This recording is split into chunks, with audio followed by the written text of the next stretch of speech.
Geva's Way. Fade in to Anglesey Sound in northern England, high above the sparkling waves and flat island. Superimpose epilogue title. Anglesey Sound, North England, July, 1098. Exterior, Norman Camp, day. The sound is covered with fog and dreary drizzle. Norman soldiers build a hill fortress. The light is gray and misty above the gleaming waves that lap softly at the pebbled shore. The clouds clear away, revealing a neat Norman camp with orderly rows of tents, picketed horses, and soldiers at rest. On a small hill above the camp, two small figures can be seen. Geva, 20 years old, auburn-haired daughter of Hugh, Earl of Chester, and Geoffrey, 23 years old, dark-visaged Norman knight, sit on the hillside shoulder to shoulder above the Norman camp. She is sketching on the parchment. He is whittling a Celtic cross. Seabirds cry in the distance. Suddenly, a long way off, there appears a convoy of longships in the distance, oars dipping rapidly into the sea. The clouds lift a little more to reveal the curved prows and colorful sails heading straight toward the beach. Geva peers across the sound. Geoffrey jumps up and runs a little way down the hill. Geoffrey, look. Who is that? Geva peers out, hand over eyes. Norsemen! We are betrayed!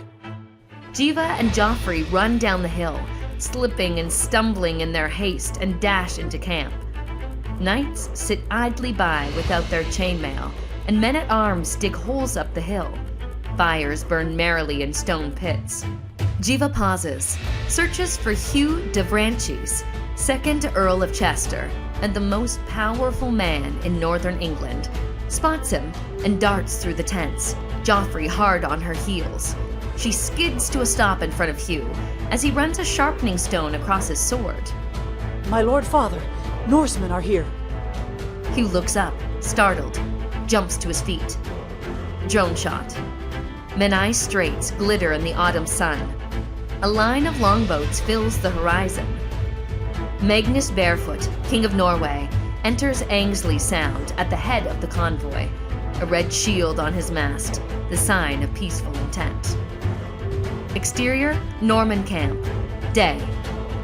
A shout goes up from Hugh's retinue as he and some of his men run to the shore across tufts of blowing seagrass. The fog swirls back over the water, obscuring the view, the waves starting to slap against the shore more forcefully. Those on the shore gaze tensely out to sea, bodies stiff with anticipation. Norsemen, are you certain? I cannot make out the sigil. The fog blows in and out, and finally lifts as the sun shines weakly across the water. Geoffrey points.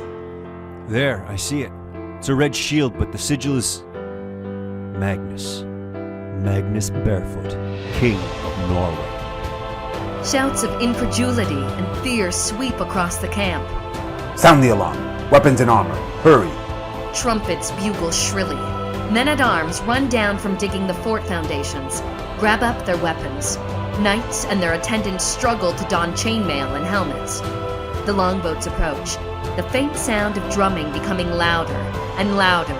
Individual oarsmen and archers' faces become more distinct as the boats get closer and closer. Back at the camp, Geva pulls on a leather jerkin and snatches up her sword. Geoffrey straps on his metal breastplate and helmet, does a final check of her gear, and grabs her arm. Geoffrey, wife, listen to me now. Surveillance, quickly. Geva nods, sheaths her sword, and dashes up the hill behind their camp. She stumbles a bit up the slope in her haste, but finally reaches the top where the whole tableau reveals itself. The invasion force fills the strait, while Welsh boatsmen from the opposite shore quickly fill their boats. War drums, both Welsh and Norwegian, fill the air. Hugh de Montgomery, massive Norman lord and compatriot of de Branches, steps into his chainmail while his squire attaches his helmet. His face and body are fully covered, with only slits for the eyes. Archers, to the shore! Hurry! Archers run through the camp toward the water, pulling arrows from their quiver as they run. They form a crisp line along the shore, bows at the ready. Geva stumbles down the hill and dashes back to her father's side, panting heavily. Father, Magnus leads with 6 longbows, but Gruffudd is just behind him. With a roar, Hugh runs to the shore, followed by his knights and warriors, who make a shield wall in front of the archers. The waves lap more and more heavily against the shore, splashing the boots of the warriors as the sun shines more strongly. Stop them! Don't let them land! Arrows fly through the air from the Viking ship, plop into the sand, into shields, and into archers. Men gasp and groan, flinching back as arms, legs, and necks are pierced by arrows. Norman archers return with a volley of their own, hitting Norse warriors, but they are outnumbered. Geoffrey, behind the shield wall with Hugh, gestures at Geva to step behind him. She ignores him, raises a shield of her own. Arrows fly by and she ducks and weaves. The Norsemen jump from their ships and wade ashore among a storm of arrows, the king first among them. Swords drawn and howling, they stand in the surf and wait for their archers to find their marks. The battle is swift and brutal. Men fall from the arrows or are struck down with swords and shields. Hugh hacks and hews at Viking warriors, pressing against him, but he is nearly undone. Gruffudd and his men jump out of their boats and storm up the beach, screaming in Welsh, pressing the advantage even further. Geva, trapped in the battle, swings her sword and takes blows on her shield. She covers Geoffrey, who battles fiercely with a giant Welshman. She's battered, but not broken. Hugh de Franchis fights like a berserker, holding off 5 Vikings as he backs slowly through the camp. Norman knights fall right and left as he bellows for his men to rally. Finally, surrender is the only option. Hugh drops his sword and yields to the King of Norway, but snarls at Gruffudd, who steps up to him and pushes him down to his knees. Geva and Geoffrey are surrounded and raise hands. Soldiers haul them to the camp where Gruffudd and Magnus hold Hugh de Franchis.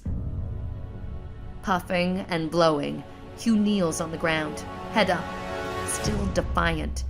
His eyes dart between Gruffudd and Magnus. Geoffrey and Geva are dragged before Gruffudd. Geva has been slashed on the forearm, which bleeds freely. She looks fiercely at Magnus, then at Gruffudd. Hugh sees Geva, eyes widening in alarm. He makes to reach for her, but is roughly pushed back. Gruffudd does a double take, steps closer to Geva, his eyes wide in astonishment, and raises his sword to Jeva's throat. Her own eyes widen in surprise, then fear. Little princess, is that you?